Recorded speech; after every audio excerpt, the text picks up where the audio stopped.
Hi guys, welcome back to the D2 Conference channel. My name is Fabio Palvelli. On this channel we share talks with some of the best artists from the industry. If you're new here, please do consider subscribing. I am very excited this time to have on the show Rodrigo Lopez, one of the directors at NEOSCAPE. NEOSCAPE is one of the pillar companies, is that even English? In the industry. I think they've been in business for more than 20 years. Personally, in my career, they've been very important and very influential. I was very lucky to meet part of the team in Vienna during our first D2 conference. I loved chatting to them. It was a great enriching experience. But anyway, as always, enough of me blah blah blah. Enjoy this video. And we are online. Don't worry, it's not live. A lot of people they go like, wait a second, online? Uh-oh. I thought we were recording this. Rodrigo, very nice to see you after so long, man. This is the first time that we talk in what, 2 or 3 years? Like face to face? I think it's been 2.5 years since How are you, man? I'm doing well. It's always good to see your smiley face. Thank you very much. Thank you very much.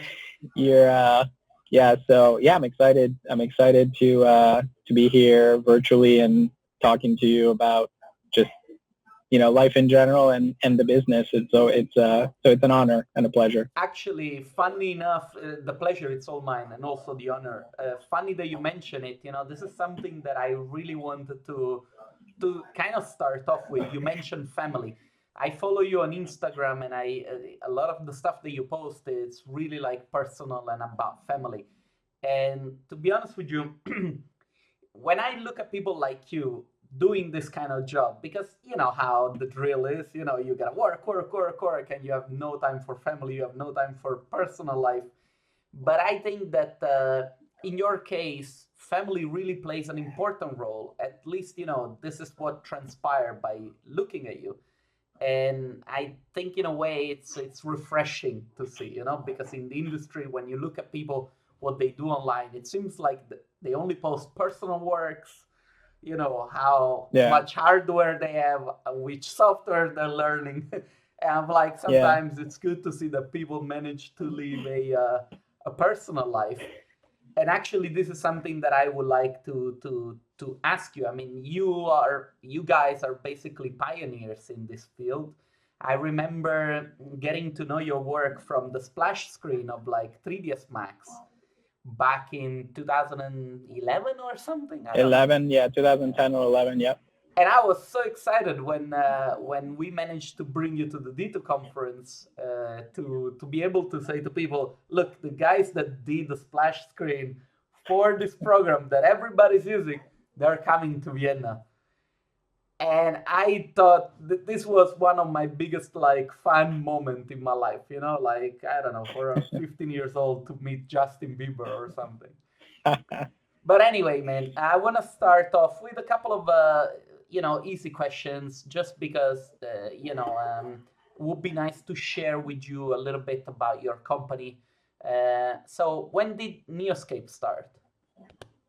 So the NEOSCAPE started in 1995 here, just outside of Boston, by the three founders who are still in the company, with the company, involved in every day. One of them is actually sitting right across from me right now. So it's three guys who went to architecture school and were working in architecture and engineering this is going back to early to mid 90s. The stories are very similar. I mean, certainly the story is very similar to mine. They were working in the field of architecture in a studio, or in the case of a couple of them in a big engineering office. And they were doing, they were sort of at the ground level of, imaging and visualization in architecture. These are very early days of, when ray tracing was a big deal.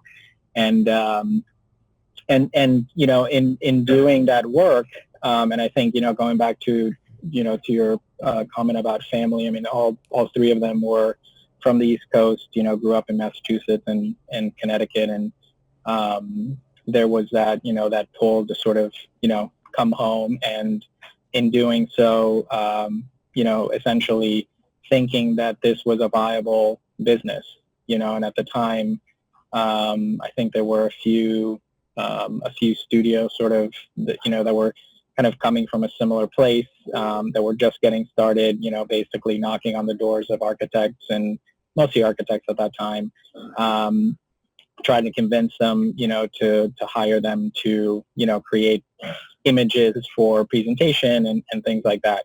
And it was a novelty. It was certainly, when I was in architecture school, I would sneak into, I went to architecture school when we weren't allowed to use computers, and I would sneak into the labs from, in the engineering school and start messing around with, the big machines and the sun stations. And so I think for us, it all came from that place of being sort of seduced and captivated by the idea of creating images and visuals for things that were in our heads, and we were all sketching and drawing in school, and I certainly loved doing that. But the idea of creating things digitally, was something that, like I said, there was an allure there, like that captivated us. So the three of them, founded the company, and it grew from there. We've, when I started back in 2003, it was pretty much, they were still in the same office, and there were less than 10 of us, that all kind of shared in that same passion. And that was 8 years into it. They had already established, relationships with architects and here in the States, developers, and the architectural community in particular in Boston is pretty, it's pretty substantial. There's a lot of big architects doing work all over the world, and so it was the right place and certainly the right time, to dream up something and, then just go for it. The stuff that you said, I had a couple of questions that I wanted to ask you, but you just, erased everything, and now I want to ask you a whole bunch of new questions. Like, Perfect. For instance, when you said, it was a novelty, I mean, this is a very big deal. I mean, you started when there was not an industry. So people like your office have actually created the industry. You know what I mean? So how difficult was it to start a conversation with like architects? This must have been something where, you just said you were not allowed to use computers at school, let alone for an architect to use a service which was digital to present an image. It kind of like sounds like out of this planet. Yeah, it's funny because, looking back, it's, it all sort of makes sense and comes together. But at the time, I mean, you don't know what you don't know, so certainly nobody was thinking, at least I don't think so. I certainly wasn't thinking that, there was an industry that we were creating. I think over time we saw the potential as what we did started to become more accepted, and other artists and companies began to do it. It sort of gave it some much needed validation. But when you're doing it, and I think, in terms of the three founders of the company, and I think in a lot of ways the people that we want to hire today, there's that idea that, you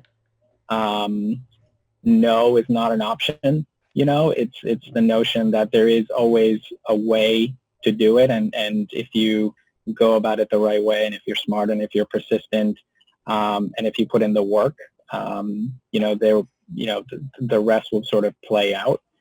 But I think also in terms of the need for the things that we were doing, when it came to the design studios and sort of validating, the expense even of, hiring somebody to do this type of work.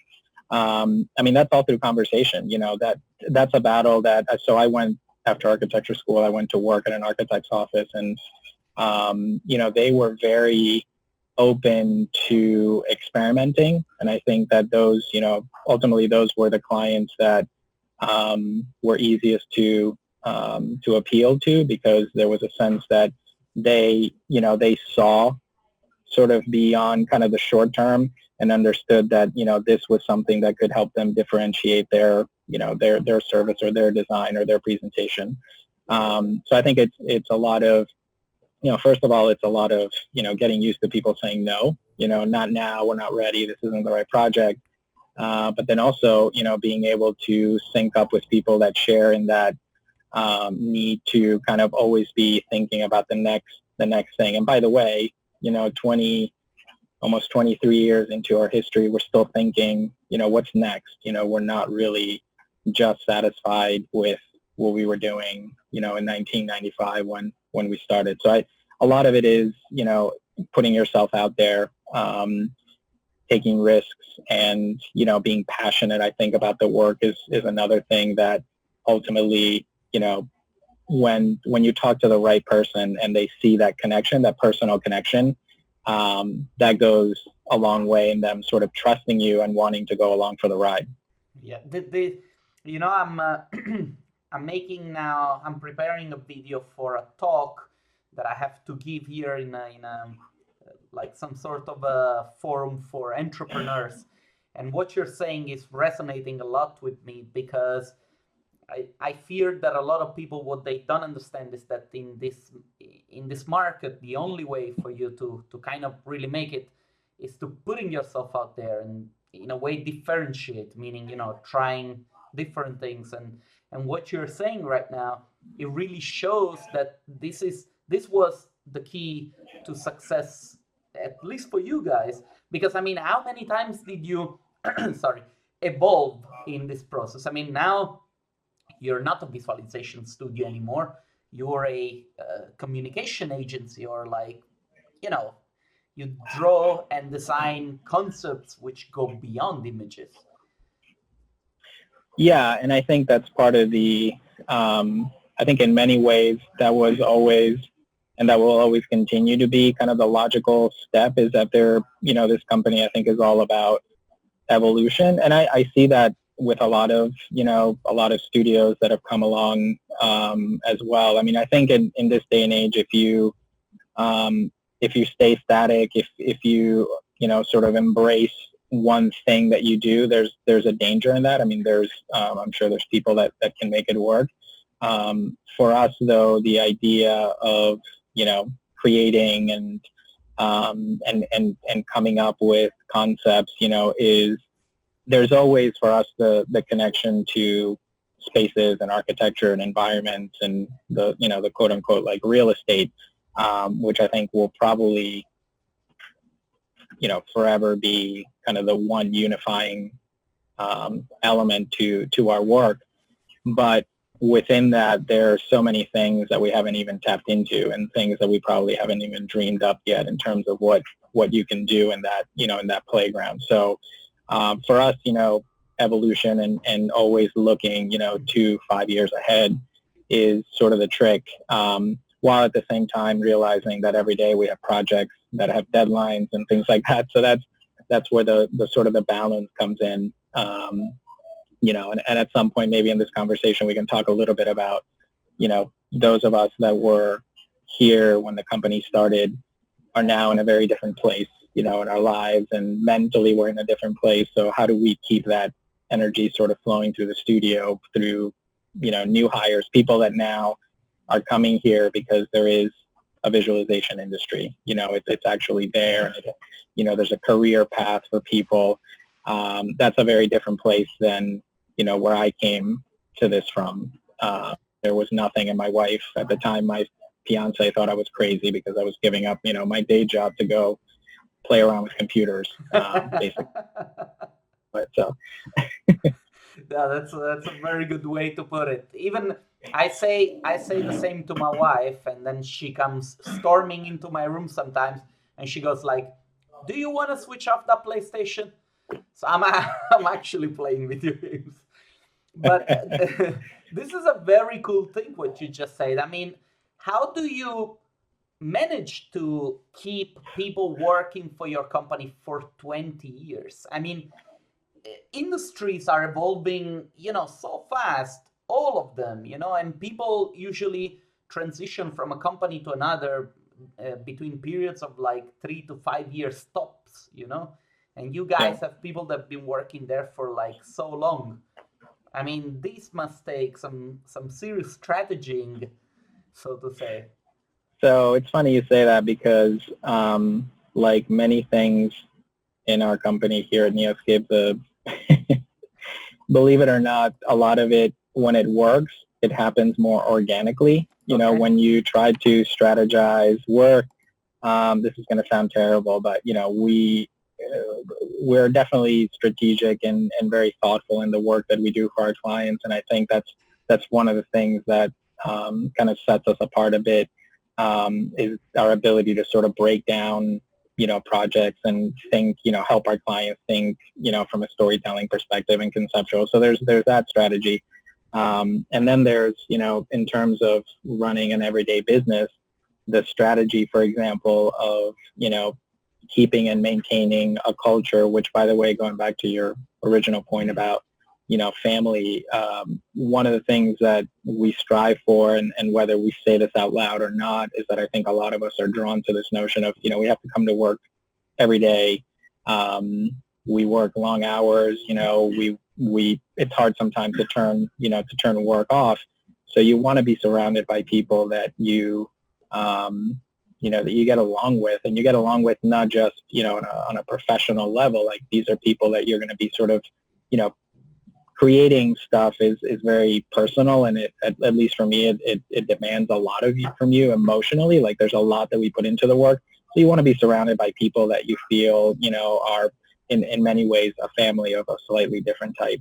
And I think that's something that we always try to protect. And I think it's something that I think a lot of us that have been here a while just have sort of in us, and it's in our DNA. So it's not it's also a very difficult thing to teach, and also to when we're hiring people now, I have a son who's 20 years old in college, right? So in a few years, he could be coming here to work, and he's a completely different person, right? So I think it's also about understanding and having the empathy, to say, okay, we're trying to hire kind of, the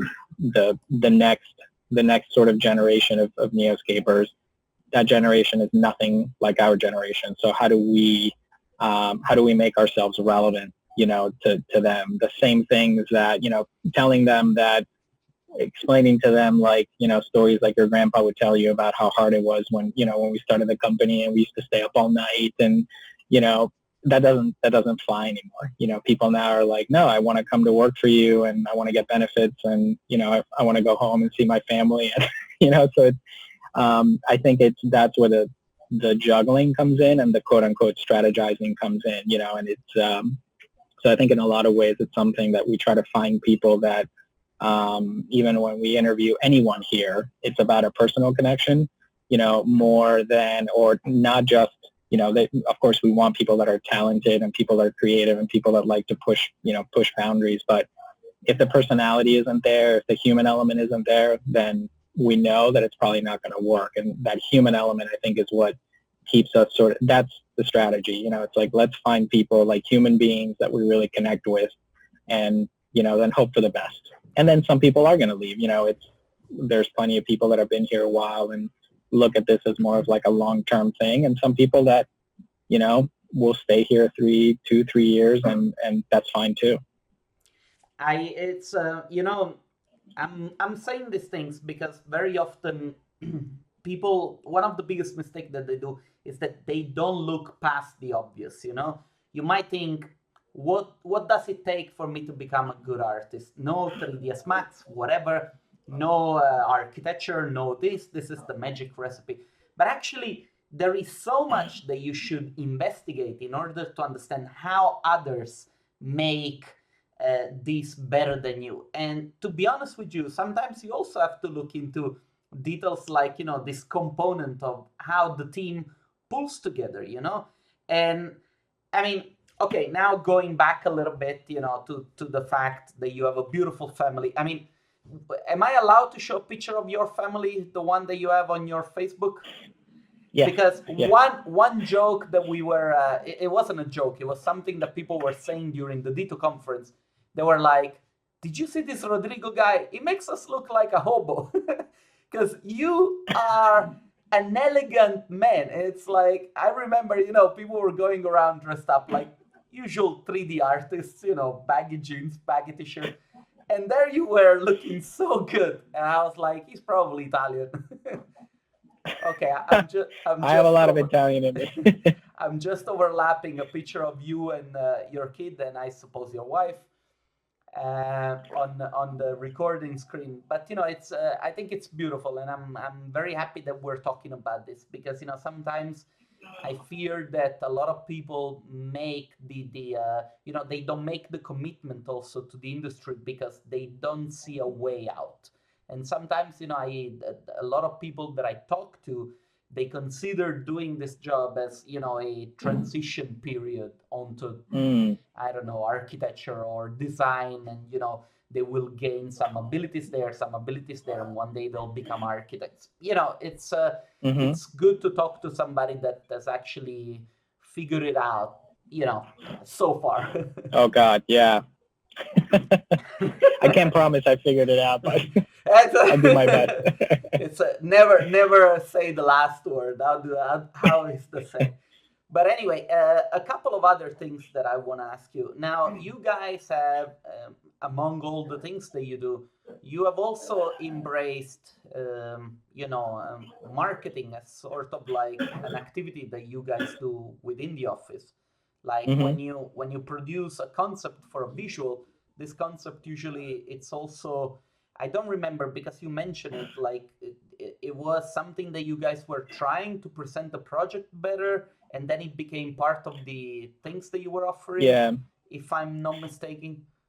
Yeah, I think if I'm understanding the reference, we well, a couple of things. I mean, first of all, we definitely, years back realized that we needed to pay attention to how we were communicating, our company. And we spent a lot of time. I mean, I think a big part of the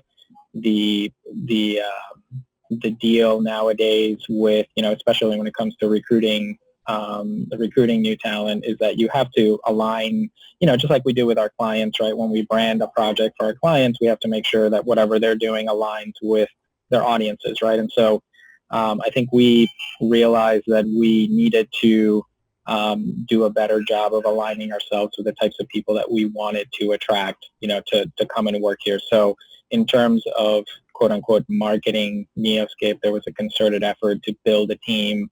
That team understands, the sort of the demographic of the people that we're trying to target, the people that are coming out of school and are, maybe are unsure about, how they want to, how they want to proceed in their career and what they want to experiment with, and presenting a company that is sort of positioned to give you the tools to maybe experiment a bit and try things out. I mean, that's always been what NEOSCAPE is about. So communicating that to the world through general marketing means, a website. We just relaunched our website, and the whole relaunch of the website was around everyone that we talked to was like, hey, your website doesn't show you who you are. I don't see, like, people would come to our office and they'd be like, man, I wish this was how you presented yourself on your website, because before we were all about the work, and we've in reality have always been about, like I mentioned earlier, the people. So how do we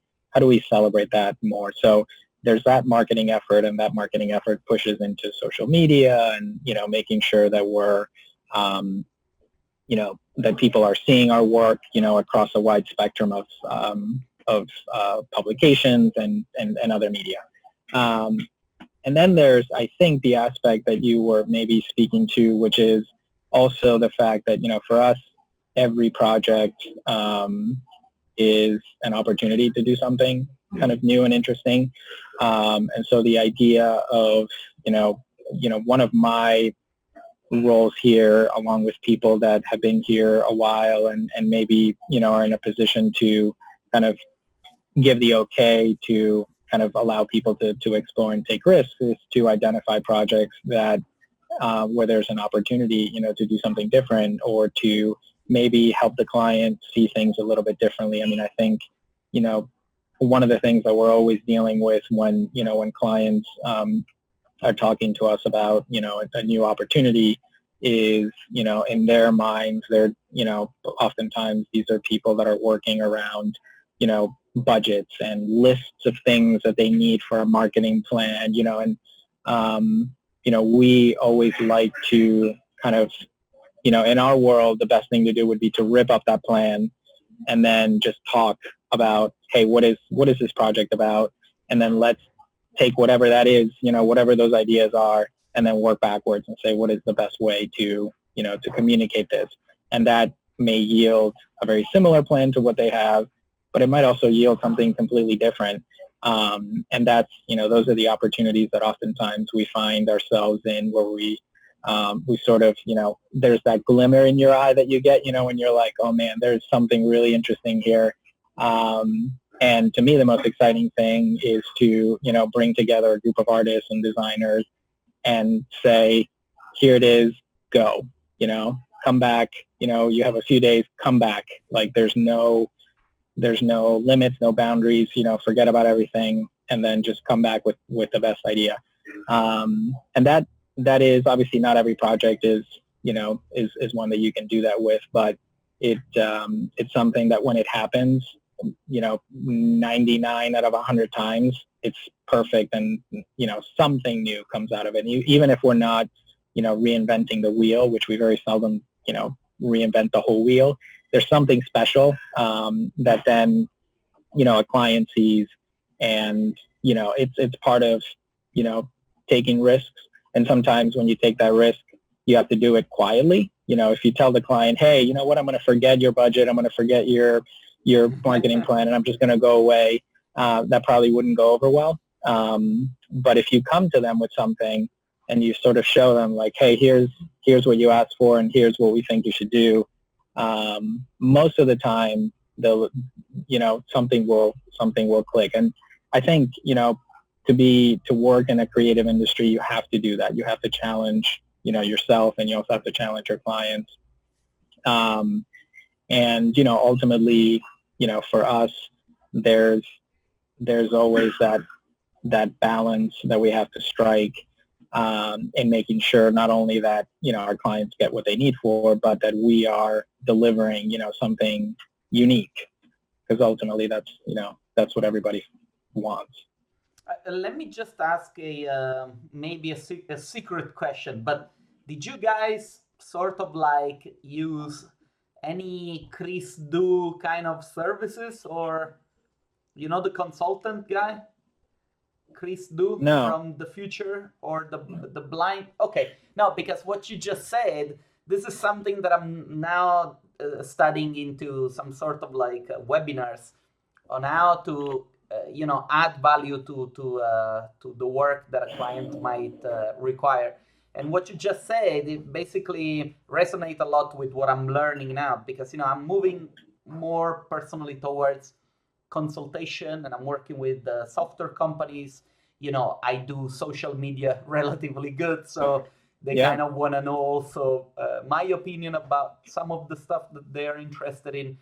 And what you just said, it's actually the key, I think, in gaining clients for lives. It's that ability to bring out the essence of clients' ideas, because clients' ideas very often are like, all wires that are like, going interweaving with each other, and kind of like bring out a structure out of their ideas. It's very often that process that not everybody can do, because defining, answering a question that doesn't really exist, this is the 1 million jackpot, what I mean?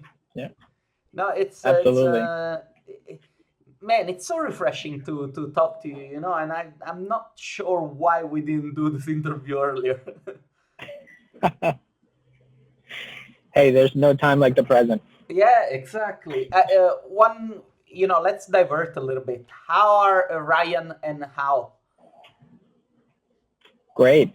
So Ryan still, is sort of the the mastermind behind our New York studio, who and that studio is, continues to grow, and how it remains. You know, I'll tell a little story about how, and then I may have shared this with you when we met in Vienna. It's still, I think, in many ways, it's one of my favorite stories.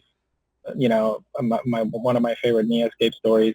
It's also one that I think in many ways kind of encompasses all the things. The NEOSCAPE dream is essentially how, and he is, it's funny because he's still super young, but I mean, he came to NEOSCAPE when he was, I think, just out of high school. And so, he was like this quiet, super talented guy who just had, you could sense from the beginning, he had this like that glimmer in your eye that you have, that spark that tells you like, hey, I'm a little crazy, like there's something is, like it's not all what it seems.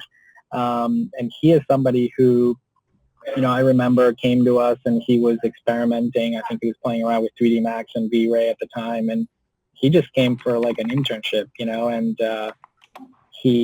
I remember one day we were working on a project, and, being an intern, we were like, hey, we're going to bring you onto this project and maybe just observe and, watch the other artists and, see what they're doing. And I remember one day I was walking by his desk, and we had started to kind of have some initial creative ideas conceptually about this was actually like a visualization, strictly a visualization project.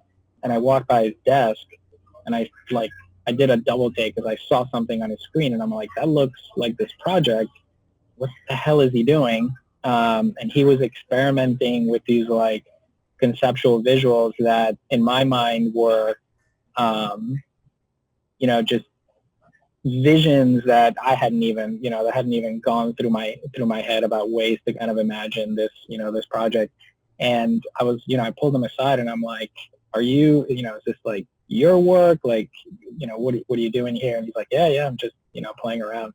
And the rest is literally history. Like we were, from that day on, I remember him and the other guy, that his friend that came with him to NEOSCAPE, were like, you guys, like, you need to be in the bullpen working with artists. And now, he's an art director. He's one of our most talented artists. I think we hire people who come to NEOSCAPE because they've seen his work, and it's great because he's still really super young and, and still super quiet, but he is a force. He's a force and a freak of nature, and way more talented than I ever was and will ever be in terms of visualizing.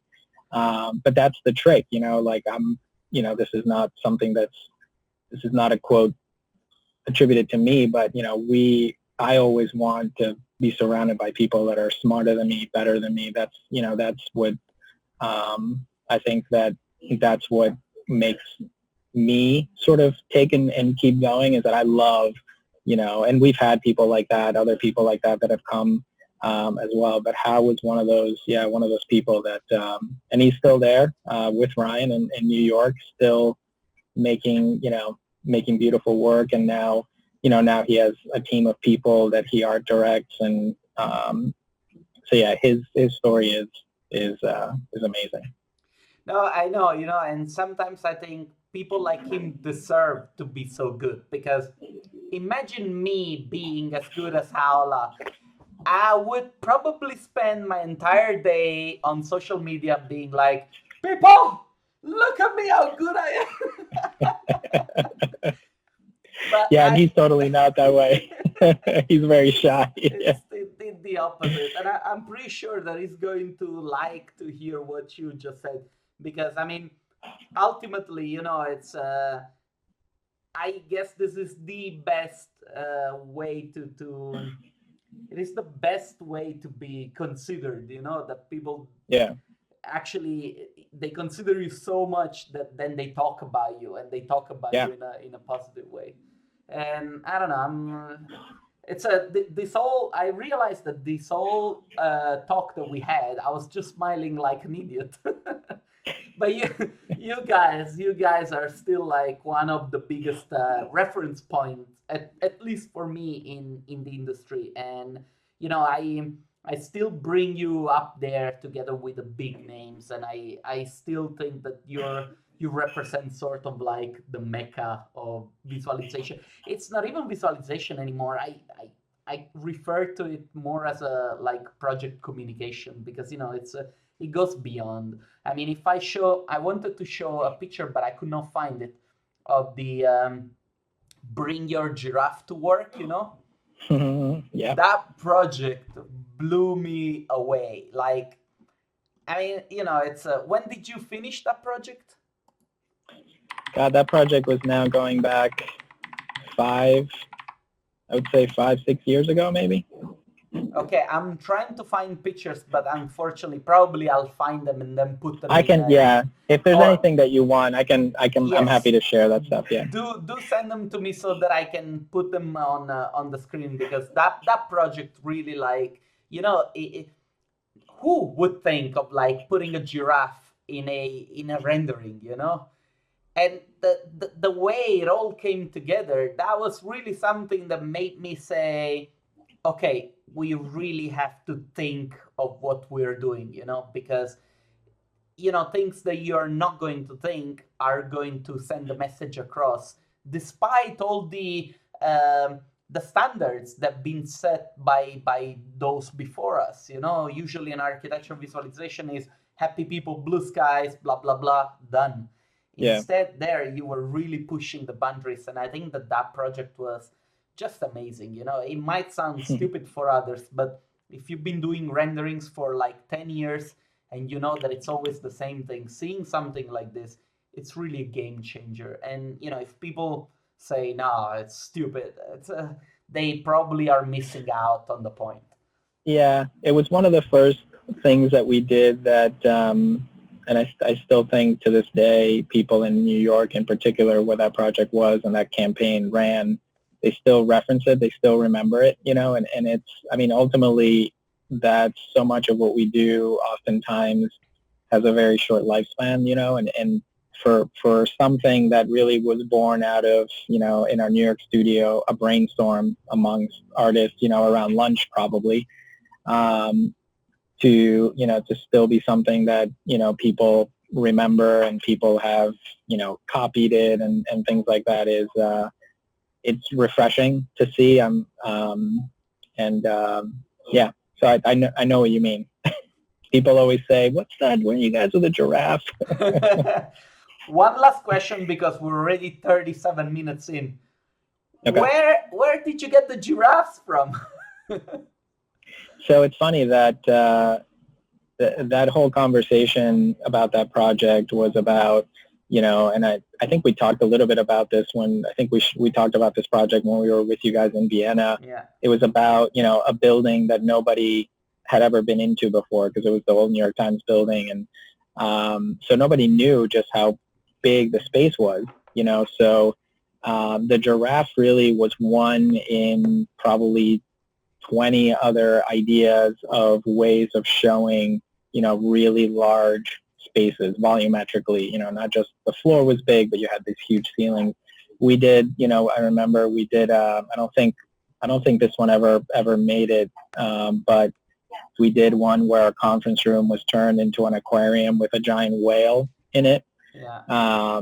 We did other things with like trucks and, maybe other African animals, like large animals. The giraffe just, it was the one that stuck, I think, from the get-go. Like, I think we showed that in one of the initial concepts, and the client was like, yep, that's it. And but there were so many other ones. And the giraffe, everyone loves a giraffe, right? They're big, beautiful animals. They're friendly. They come down and they lick your face. And so that, it was for all ages. Let's put it that way. I can only imagine like the walk after the client meeting, high-fiving each other. Yeah. I think it was one of those moments, one of those eureka moments where everybody's like, yep, that's it. So if only we could do that on every single project, Then we would have a problem of giraffes. Yeah. Rodrigo, listen, thank you very much for taking the time. I really appreciate this, and I really hope that people will enjoy this talk as much as I enjoyed, interviewing you. And I just want to thank you on behalf of my team, and hopefully I'll see you in Vienna soon.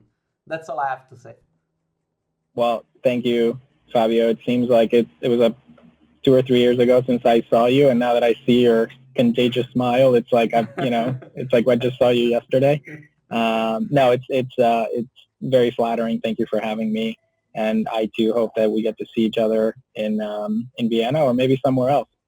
Yeah, Best of luck to you. Maybe I'll come and visit you guys in the office. Yeah, anytime. Rodrigo, thanks a lot. I'm gonna stop the recording. Don't go anywhere. All right.